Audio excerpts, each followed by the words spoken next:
Hey, what's going on, guys? It's Jeff. I hope you had a great day. I'm using my headphones today because my audio is pooched, and I know that my phone is probably reaching its last leg. So I will wait until the fall to get the new iPhone if it does come out because my microphone is pooched. But anyway, I hope the audio is okay. I'm going to go through the headphones as mentioned. But I did want to go through some questions that I did receive. I think this will help out a lot of you because they're very common questions for many of you as well. So first thing I wanted to talk about is the warm-ups, and what you do in the gym is about preparing your body. So what are you going to do when you go into the gym? Like, what's your game plan for the workout itself?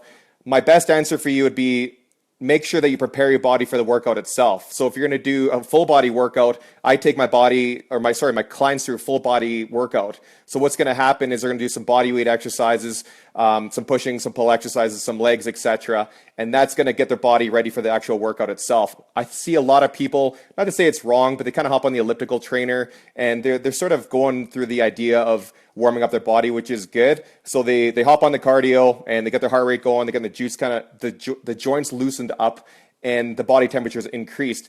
So I'm not really a big fan of that. My suggestion is do more of a preparation of the workout itself. So if you're going to do some strength training, a full body circuit, then prepare your body for what you're going to do. So push-ups, squats, lunges, jumping jacks, anything to get your body ready, because then it kind of knows what you're going to do as far as the workout. So keep that in mind when your workout comes around there. If you have any questions on that, just let me know. In my last video, I talked about tracking your foods and diary, and that's super important because when you're tracking with a diary, then what's going to happen is you're going to see what kind of habits that you have on a daily and weekly basis. Even if it's 7 days, track what you're eating, when you're eating, and potentially go with even a farther route as far as tracking your moods down as well. Because as we talked about in the last video, there's emotional eating component and what we eat and how that can affect our mentality. We're trying to turn off our brain, etc. So when you actually do a food diary and you're completely honest with yourself, you'll actually see some interesting trends or habits that you may not even be aware of. So if you're able to start changing those unhealthy habits, if that's the case, it takes about 21 days as the rule of thumb to change those habits for you. So write everything down and basically be completely honest, because there's a lot of people that are frustrated. They don't see the gains that they want. They're frustrated their body isn't changing. But it's really simple when we look at what you need to do on a daily basis. Drink lots of water, eat wholesome foods, get good quality sleep, and track your food. Like, if you don't know how much food you're taking, track it, because then you're going to see how many calories you're taking in on a daily basis. And if you're gaining weight or you're not seeing a change, you're probably either meeting your energy requirements or you're eating too much. So if you're trying to lose weight, which is a common theme with a lot of my clients, create that deficit to burn calories so that you're going to basically be burning body fat there, okay? If you go into starvation mode, what's going to happen is that your body will actually shut itself down. And the body fat you're trying to lose it's not going to happen. Your body will actually go after muscle mass to create energy to your body. It doesn't care how you look. Your body's main function is to survive and to live. And it'll do its best. That's why it's an amazing machine. It'll do its absolute best no matter what conditions you put it under, how it's going to survive. So if you're not eating enough calories for your body and your energy requirements, it'll consume muscle mass to provide you energy to survive your day and your daily tasks there, okay? The next question I had was about steady state versus interval training. So some of you might know this.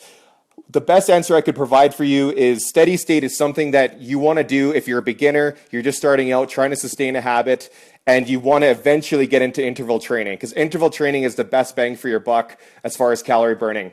So when we look at intensities, if you're just kind of going for a walk in the park, then it's not going to be really effective. I'm all for activity and getting your body going and stuff like that, but you need to challenge your body to create change, right? So no matter if you're a beginner or an advanced exerciser, you have to apply stress, like a good stress to your body to create change. So somebody who's a beginner, I just want them to get moving, get out of their desk, go for walks, take stairs, because that's the stimulus that they need to create change. For somebody who's been working out for several years, they're going to have to push their threshold, if you will, to create change that way. So integrate intervals as best as you can and maximize it, because it's going to be your best bang for your buck. I always tell people, do the steady state when you're tired, you're unmotivated, don't feel like doing anything. It's better than nothing. And sometimes actually with our body being amazing is that you could potentially get a second wind where you're going to, feel way more energy, and then you can integrate intervals. So for those who don't know what intervals are, it's basically speed changes. So if you're at a steady state, you're just kind of going for a walk, that person would then transition to a jog or a run, and a more advanced person would basically sprint. They're going to sprint hard as if a tiger's chasing after them, and then they're going to recover, go into a walking state there. So they're going to go real quick, and then they're going to slow down to allow that recovery. So when you go quick and then slow in recovery, it's going to force your body into a really good workload, and that's going to burn some amazing calories for you. But if you're just kind of steady state, not really creating a lot of a change, not a lot's going to happen. Now, I'm not trying to detract you from like doing exercise. It just depends on where you are mentally, physically, all those things. So just keep in mind, best bang for your buck is interval training, and the steady state stuff is good if you're kind of like not there mentally and you're beginner start, because you have to begin somewhere and you want to be able to like progress yourself accordingly and take baby steps. So get moving and keep challenging your body as you go along there, and you'll do awesome. Next question I have is about stretching. A lot of my clients are basically executives and sit down. I mean, a lot of us I find are sitting down at the desk too much. So if you're sitting down a lot, typically we're going to have tight shoulders, tight pecs, tight hip flexors, hamstrings, for example. So I don't get people to stretch before workouts. So kind of going into my earlier point of the video is the warm up. So you want to do dynamic exercises. So like arm circles, open up your chest and shoulders. You want to do leg swings, stuff like that, open up your hips, because it's very important, again, to get your body ready, but you don't want to create what's called a lag period in between your sets. So I see a lot of people, even to this day, and this is just what I was taught. I'm not saying I'm 100% right, but I actually believe it because I haven't, I don't believe in stretching in between sets, because the theory is that when you create lactic acid through working out and exercise, is that people will go stretch. So if I do a squat, for example, my tendency might be potentially to like get up and like do a quad stretch, for example. I'm going to grab my foot and pull it behind and like, oh, I'm relieving my quad stretch. What I was taught, and I believe more of this so in school, is that if you do a set of squats and you have the lactic acid in your legs, go for a walk. Don't do a static stretch, because what you're doing is elongating your muscle fibers, and you're basically creating a less strong muscle there, for example. So when your muscles are stretched out, they're elongated, you're not going to have, and we're getting into anatomical terms here, the actin and myosin protein filaments are basically the protein filaments that are going to contract to create muscle movement, okay? So if those are stretched out, you potentially could set yourself up for injury, and you could also be potentially weaker. So my advice is not to stretch before workout. Do the dynamic, which is motion, but leave the static stuff for post-workout. So whatever muscles you've worked out, definitely do static stretching. And I'm a huge fan of the foam roller. So if you have a foam roller, I can show you in another video about rolling out your quads, your IT bands. I even get people to lay down on the foam roller and basically just like open up their chest and shoulder, for example there, because we get a lot of desk tension and we tend to get what we call upper cross syndrome. So shoulders get rounded forward. I'm all about strengthening the posterior chain, so get the shoulders, the rhomboids, everything nice and strong, and basically that's going to open up the shoulders to get you in more of a neutral position there, okay? So hopefully that's helpful there. The other thing I want to talk about is the form in the gym, because I find a lot of people jeopardize their form just to do more weight, for example. And this is actually a pretty cool example today. Is I was teaching a couple boot camps, and one in particular, I was emphasizing this with the group, because as they get tired, I'm putting through time circuits and stuff, they're getting tired. So I say, don't jeopardize your form just to do the exercise. Try to focus on your form itself. And I want you to take this point with you, because this is super cool, and I even apply it to myself. Working out isn't just an activity to me. It's more of, it's art and it's form and it's meditative. So as silly as it sounds, I want you, if you're in the gym or if you're at your house working out, is to actually focus on your form itself. So whatever you're doing, let's just say you're doing a push-up, for example, you want to concentrate on the muscles required to perform a push-up. So nothing else should really come into your brain. And that's what's really cool in the meditative state, because in life we're super busy. We have lots of thoughts coming into our brain. I love the workout component, because then it's going to keep your brain quiet if you do it properly. Hello, Wong. I love the comments coming in. So if you're going to be focusing on that, then you're going to get a lot more out of your workouts. So keep your brain quiet, focus on the muscles being contracted, and it's going to be huge, because I find when you're jeopardizing your form, all kind of goes loose there, and you're going to potentially set yourself up for injury. Okay, we don't want that, and your effectiveness of the workout won't be good as well. So definitely keep that in mind for the focusing on the form. When you actually focus on the muscle fibers, like this is just a silly example. If you're doing like a bicep curl, for example, I would want a person to flex as hard as they can, to integrate as many muscle fibers as they can in their arms to get the best bang for their buck as far as the muscles go there. If they're just kind of flinging the weight up and using momentum, they're not going to get a lot out of it. So time under tension is super important. When you keep your muscles under a steady tension, you're going to damage them in a good way. It's going to promote change, and it'll create growth, which you want, right? It's going to change your body, and it's going to make you stronger physically, mentally, emotionally, and all that good stuff there.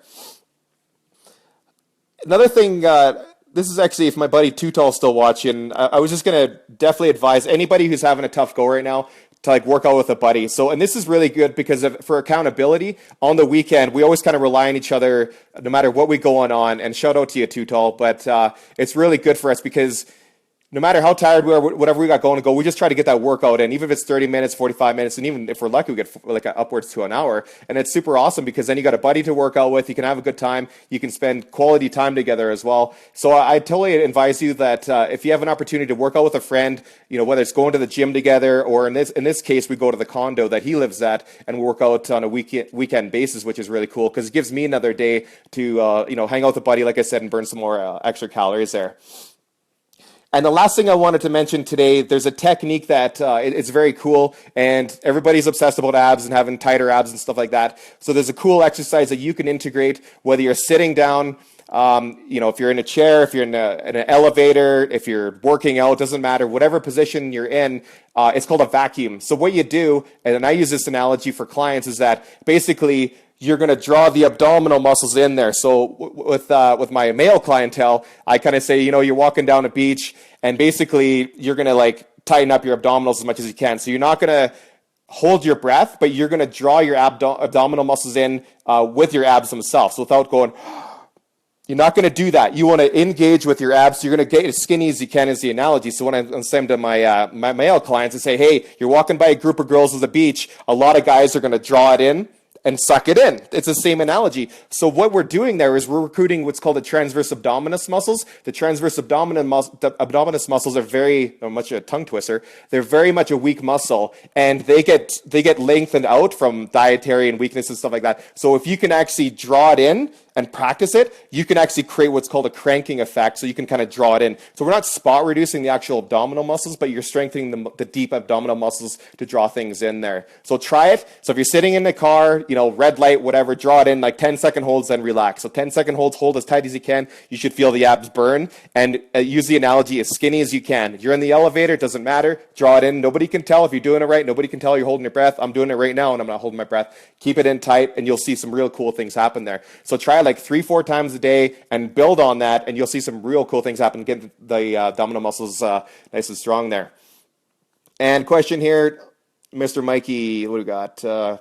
Recommend for abdominal exercises, had hernia surgery, need to exercise my lower stomach muscles. Well, the vacuums might actually be, as we just talked about, without talking to a specialist, I would say that, that could be a good idea, but without clearance, I can't really give you advice on that, buddy, because that's, with a surgery, it's more specialized, but you'd be on the right track definitely for getting the abdominals. The transverse abdominis is nice and strong there. So I hope that's helpful there, buddy. Oh, there we go. Thank you. Right on. J-Cat and Too Tall. We got lots of people here. There's Amber there. Thanks for watching. I don't know if you guys have any other questions there at all, but that's kind of all I had for my video today. It's a beautiful day and I'm getting hot in here. So I think that's it for me, but I guess the last point I would like to make is, going back to earlier, is anytime you have an opportunity to do a workout, no matter how mentally tired you are, no matter how mentally stressed out you are, get something done and you'll feel better for it. And I actually did want to talk about stress. That was one thing I had on my notes here, was that stress is in all respects. So if we didn't have stress, we wouldn't get out of bed, okay?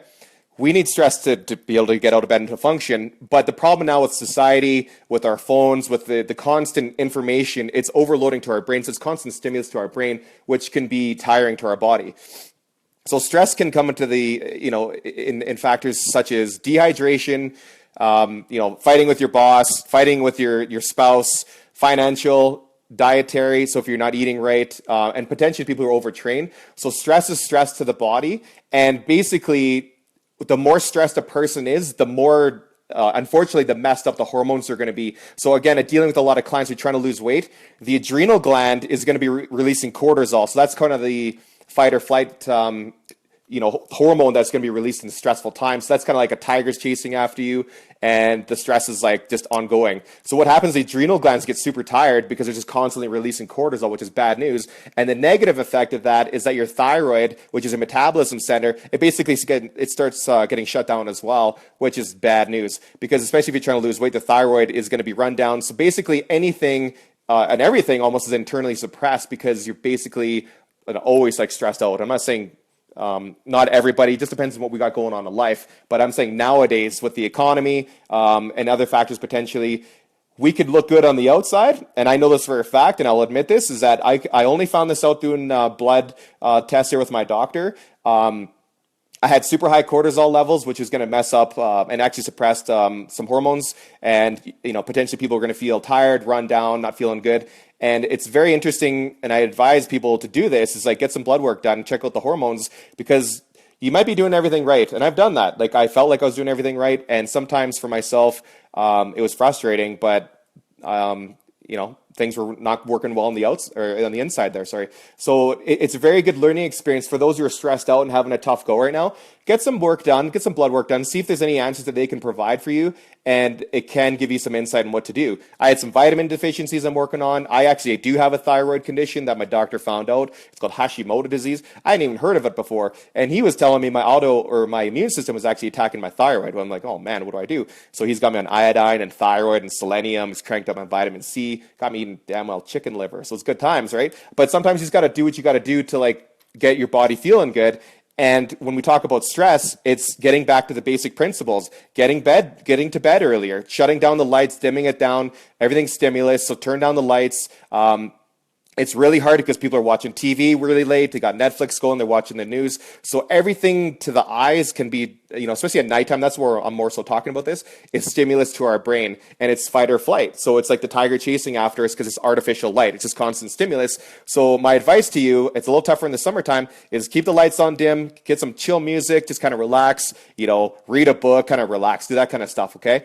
Lots of water, about half your body weight in ounces a day, super important. Flush your system, keep your body hydrated. Water is good, it's good if you are consuming it naturally, because if you're going to wake up dehydrated right away in the day, and most people unfortunately reach for the coffee, and that's another stress. So then you're kind of like depleting the adrenal glands, and that kind of carries forward throughout the day. So if you're going to have caffeine, try to minimize it to start your day out, but minimize having it after 2 o'clock in the afternoon, because if you're consuming caffeine in the day, then you're going to still be jacked up at nighttime. You're still going to have like hundreds of milligrams potentially of caffeine in your bloodstream, and you're trying to wind down and go to sleep. It's going to be a hard thing to do there. So try to wind that down. Lots of water, minimize caffeine. And as far as the whole foods, pack your lunches if you can. The more wholesome foods, the better, because it's going to be more nutrients and vitamins. There's a lot of junk food out there filled with artificial flavors and sugars, and people are consuming tons of sugars and garbage. That, again, can be an indirect stress. And I'm not here to counsel you, but I got some beauty friends and I got a beauty family, so shout out to all of you. But when you have a good base of family and friends that have your back, it can make anything in life easier. And I've had some tough times, I've had some curveballs, and I'm going through some stuff right now which I won't share because I got some confidential stuff happening on my end. But I do want to say that when you have an army of people behind you, it can make life way easier than dealing with stuff by yourself. So my encouragement is look at the people that surround you in your life. And I got some beauties. Like I said, I got J-Cat and Too Tall, and I got Randy, I got Steve. I got lots of buddies in my life. I got a great family, and I'm super blessed. If you have negative influences in your life, get rid of them. Life's too short. I'm not going to try to be a counselor here, but I just want to encourage you that when people love you and they respect you and they care for you, they only want the best for you, and they want you to be the best version of you. So surround yourself with people like that. Anybody who's going to bring you down, who's going to sabotage who you are and bring you down, get rid of them. You know what I mean? I know people make mistakes and stuff like that, but I found over the years that true people, they're going to show their true colors and they're going to stick around you. So that's all I got for today, guys. It was a pleasure, and I hope you got something out of it. And if you have no final questions, I'm going to sign out. So thanks again for watching, and we'll talk to you soon. Take care.